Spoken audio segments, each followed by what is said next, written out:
जय शिवराय मित्रांनो, आज आपला व्लॉग असणार आहे भंडारदऱ्याचा। आमचे काही दोन मित्र आमच्या बरोबर जॉईन झाले। से हाय गाइस।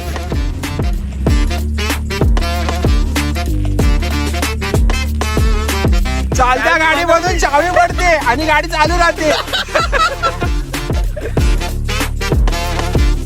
हे आता वाजलं रात्रीचे 12 आणि इथं कॅम्पिंग मध्ये काय घंटा मजा नाही।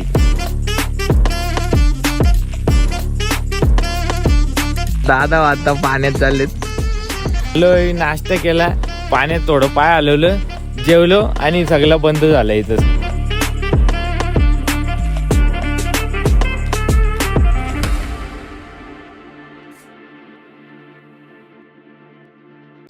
जय शिवराय मित्रांनो, मी सौरभ बाबरे तुमचं पुन्हा एकदा स्वागत करतो आपल्या हक्काच्या चॅनेलवर, ज्याचं नाव आहे दादुस्ता चॅनल। तर आज आपला व्लॉग असणार आहे भंडारदऱ्याचा। तेथे आपण जाऊन आज रात्री कॅम्पिंग करणार आहोत आणि जवळपास नेरळपासून 3 तासाची ट्रॅव्हलिंग आहे भंडारदरा येथे जाण्यासाठी। तर ट्रॅव्हलिंगमध्ये सुद्धा खूप मजा येते। तर आपण नक्कीच अनुभव आमच्या व्लॉगमध्ये। तर ह्या व्लॉगमध्ये तुम्हाला हे पाहायला मिळेल की नेरळ ते नाशिक म्हणजेच लोकेशन भंडारदऱ्याला जाण्यासाठी किती वेळ लागतो आणि या दरम्यान मित्रांसोबत केलेली राईड आणि ट्रॅव्हल दरम्यान झालेली मस्ती आणि वेगवेगळ्या काही गोष्टी पाहायला मिळते। चला हा व्लॉग खऱ्या अर्थाने सुरू करूया। आता मी नेरळवरून मिनिमम 40 किलोमीटरचा पट्टा पार केलेला आहे। आता मी मुरबाड येते, मुरबाडच्या हायवेला लागलो। आता मिनिमम मला वाटते 15-16 किलोमीटर बाकी असेल इथे पोचण्यासाठी शहापूरला, आणि तिथे आम्ही भेटू। तर मी आता आलेलो आहे इगतपुरीचा बोर्ड वाचला मी तिथे, त्यांची शाखा जस्ट संपली तिथे। माझे मित्र थोडे लांब राहिले, कारण काय एकाचं झालं की येत होते रस्त्याने, त्याच्या गाडीची चावीच पडली। चालत्या गाडीत तुम्ही गाडीची चावी पडली, मग ते लॉक बदलत राहिले। मग ते मला बोलले की जा पुढे थोडं, मग त्यामुळे पुढं आलो।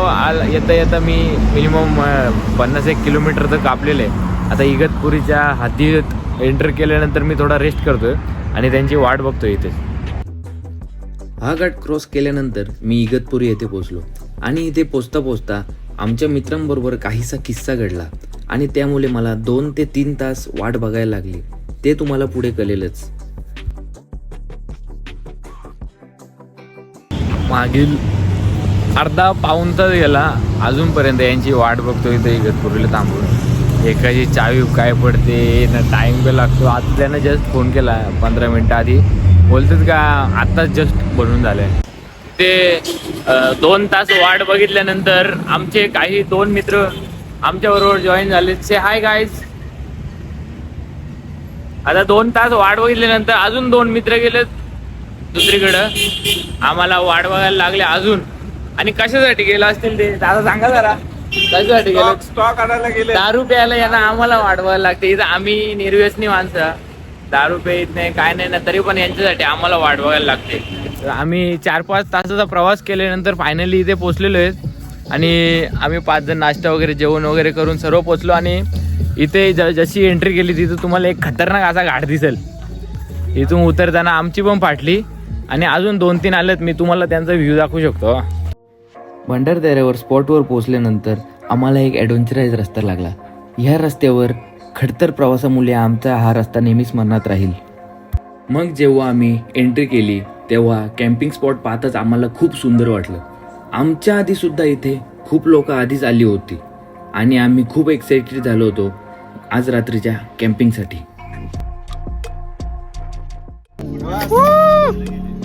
आमच्यासाठी वेगळा कॅम्प दिलेला आहे आणि तुम्हाला आता व्ह्यू दाखवतो आईच्या गावात।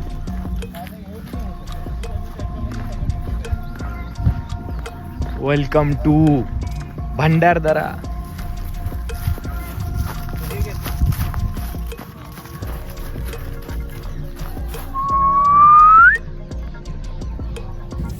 दहा तासांचा स्ट्रगल सांगा मित्रांनो।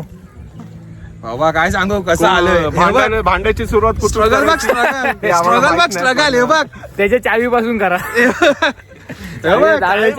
चालत्या गाडीमधून चावी पडते आणि गाडी चालू राहते। याच्या चालत्या गाडीमधून चावी पडली आणि 2-3 किलोमीटर नंतर आल्यावर समजलं चावी पडली म्हणून. मग तिथून नवीन चावी बनवायला लावली, लॉक पूर्ण चेंज करायला लागला. ते 900 रुपये भरून एवढं लागला करायला लागला. हा मेन 900 रुपयापेक्षा 1-1.5 तास जास्त गेला, ते इम्पॉर्टंट आहे. तुझे किती तास गेले तिकडे आणि यांच्या मुले 2 तास मी एक जागे वाट बघितलेलो. मागे तुम्हाला समजलं असेल मी किती तास वाट बघितली तिथे. आणि आल्यापासून यांना शिवाय देतोय मी सगळे. हा जो आहे ना काला टी शर्ट वाला, हा बोलतो सकाळी 6ला निघायचा, तो स्वतः निघाला 8 का 9 वाजता निघाला. तो 6 वाजता निघून पण 6 वाजता निघून पण तो चावी बी हरवल्यामुळे तो पण 9ला निघाला. सगळे आलं तिथून हातपाय धुवून. आणि ही बघ तो बघ त्याचा काय चाललाय. हे आमचे मित्र फक्त यांनी एक काम चांगलं केलं, पटावट येऊन इथे चांगली जागा जिंकलेली आहे. तुम्हाला तिथून व्ह्यू चांगला दिसेल. इथे नाश्ता केल्यानंतर आम्ही या लेक किनाऱ्यावर बसवण्याचं ठरवलं. अरे इथे बसू शकतो ना आपण. इथे रात्री अंधार झाला म्हटलं. आणि ह्या स्पॉटवरून निसर्गाचा आनंद काही वेगळाच होता. ऑफिसच्या आठवड्याभराच्या तणावातून मुक्त होऊन विकेंड हा अशा जागी घालवला तर कदाचित मन तृप्त झाल्यासारखं वाटेल.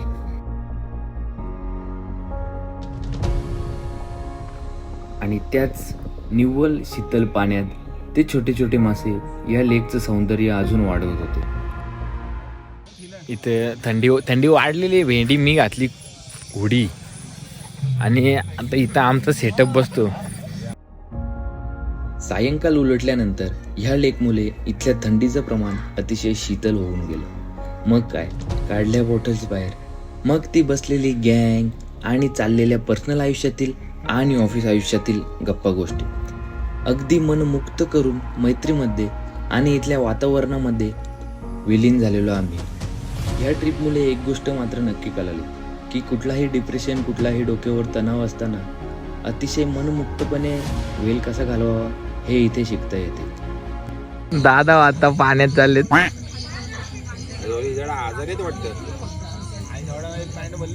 आपण इथे 5 वाजता पोहोचलो आणि आता वाजले 10. या तासा दरम्यानचा प्रवास आणि आपला अनुभव कळवाल का? एकदम सुखद होता अनुभव. आणि 5 तास इथे काढल्यानंतर कसं वाटतंय आपल्याला? 5 तास काढल्यानंतर थांबा तुमची वेळ पण येईल. एक वेगळी अनुभवाची शिदोरी मिळाली, ज्याच्यामध्ये कळलं की ट्रॅव्हल करताना काहीही गोष्टी होऊ शकतात, पण त्याच्यामध्ये जर समजा आपली बॉन्डिंग असेल, at the end everything is all right. तुम्हाला मी हे सांगू इच्छितो की तेजस आपले कवी सुद्धा आहेत.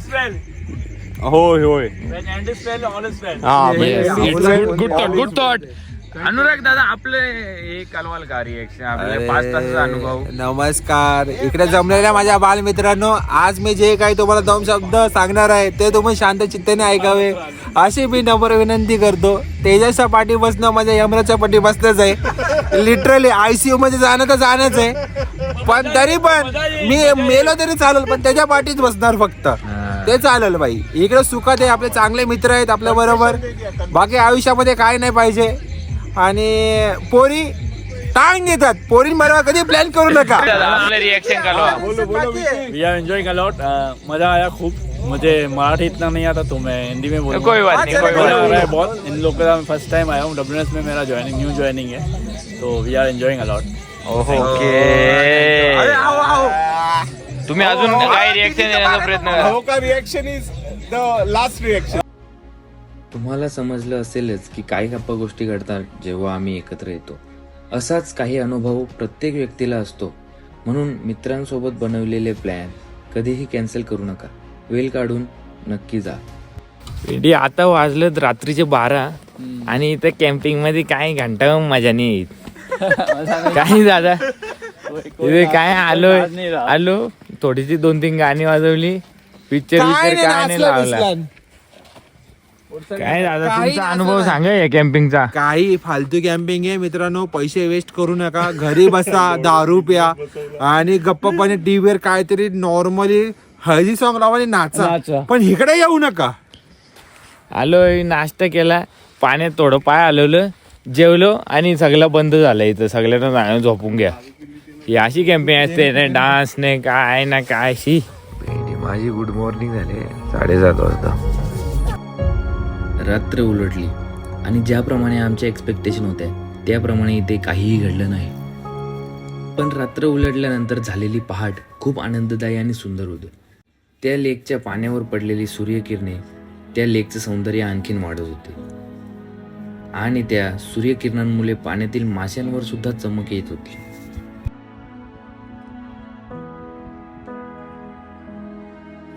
सध्या बोटीची मजा घेत असताना आम्ही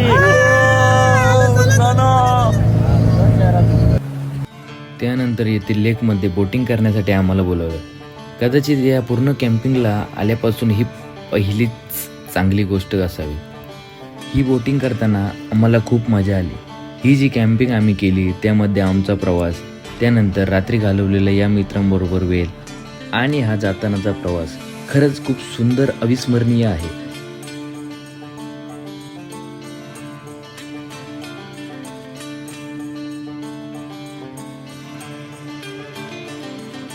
मित्रांनो, खरंच जर आपले मित्र ट्रिप प्लॅन करत असतील तर कधी नाही म्हणू नका, कारण ह्या ट्रिप दरम्यान अशा काही गोष्टी घडतात ज्या कायम आठवणीत राहतात.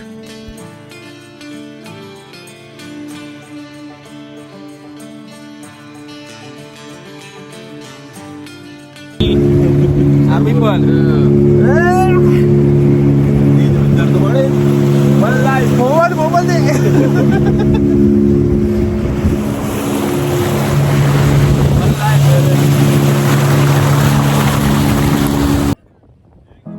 ही लेक राईड संपण्याच्या मार्गावर आहे आणि कदाचित व्लॉगसुद्धा. पण मी एवढंच सांगेन की आपण ऑफिसमध्ये फर्स्ट शिफ्ट सेकंड शिफ्ट करत असतो आणि तो डोक्याचा ताण वाढत जातो. त्यामुळे विकेंडला आपल्या मित्रांबरोबर अशा काही ट्रिप प्लॅन करून वेळ घालवणे इतका आनंदमय काही नाही. तर या बोटीचा प्रवास आम्ही इथेच थांबवतो आणि या व्लॉगमध्ये मी तुम्हाला काही गोष्टी दाखवू शकलो, काही गोष्टी नाही दाखवू शकलो, कारण प्रत्येकाची प्रायव्हसी मॅटर करते. तर मी निरोप घेतो आणि एवढंच म्हणेन की ही ट्रिप कायम आठवणीत राहील. तुम्हाला जर मित्रांबरोबर वेळ घालवायचा असेल तर लांब कॅम्पिंगला वगैरे जाण्याची गरज नाही. आमच्यासाठी कॅम्पिंग फक्त एक निमित्त मात्र होतं. अशी कुठलीही एक जागा शोधा जिथे आपल्या मित्रांऐवजी कोणीही येणार नाही आणि तिथे एकत्र घालविलेला वेळ ही आयुष्यातील एक अमूल्य वेळ बनून राहील. उठल्यानंतर इथे कॅम्पिंगला आल्यानंतर आता एकच गोष्ट आम्हाला जरा चांगली वाटली, ती म्हणजे बोटिंगला बरीच लांब राईड केलेली आम्ही, मजा वाटली. दादा कशी वाटली बोटिंगचा एक्सपिरियन्स? एक नंबर. बोटिंगला जी मजा आली ना ती मला वाटतं सगळ्यांना सेम मजा आली. दादा तुमचा एक्सपिरियन्स? पूर्ण कॅम्पिंग मध्ये हाच सगळ्यात बेस्ट टाइम होता, बाकी काहीच नाहीये. नॉर्मली कॅम्पिंगमध्ये गेम्स वगैरे होतात, काही एकत्र ग्रुप वगैरे येऊन काही फंक्शन वगैरे, बट इथं काय नाही झालं. आलो, झोपलो, जेवलो, आता सकाळी उठलो, फक्त बोटिंग झाली, तेवढं एक चांगलं गेलं. तर आपण आपला व्लॉग इथंच एंड करत आहोत. इथे जी कॅम्पिंग केली ती एवढी पण हे नव्हती, नॉर्मलच होती. म्हणजे मी कधी कॅम्पिंग केली नव्हती आणि त्यानुसार मी आलो मित्रांच्याबरोबर कॅम्पिंग करायला. इथे आलो, चहा नाश्ता केला, त्याच्यानंतर 2-3 गाणी लावली, एन्जॉय केला, त्याच्यानंतर मित्रांबरोबरचा कार्यक्रम आणि मग जेवण झालं. जेवणानंतर वापस 2-3 गाणी वाजून बसली, कॉमेडी मूवीज लावलेल्या काहीतरी, एवढं काय नाही. मला वाटलं गेम्स वगैरे होतील. तर आता 10 वाजता आमचा चेकआउट करायला टाईम झाला आहे. मी तुमची रजा घेतो आणि पुन्हा एकदा तुमचा दादूसच्या चॅनलवर स्वागत करतो. जाताना लाईक करा, शेअर करा आणि सबस्क्राईब बटन नक्की दाबा आणि बेल आयकन नक्की दाबा. आपल्या चॅनलवर असे झणझणीत व्हिडिओज येत राहतील. कॅम्पिंग, ट्रेकिंग आणि गडकिल्ल्यांचे वगैरे जाताना हे सर्व येत राहतील. चला.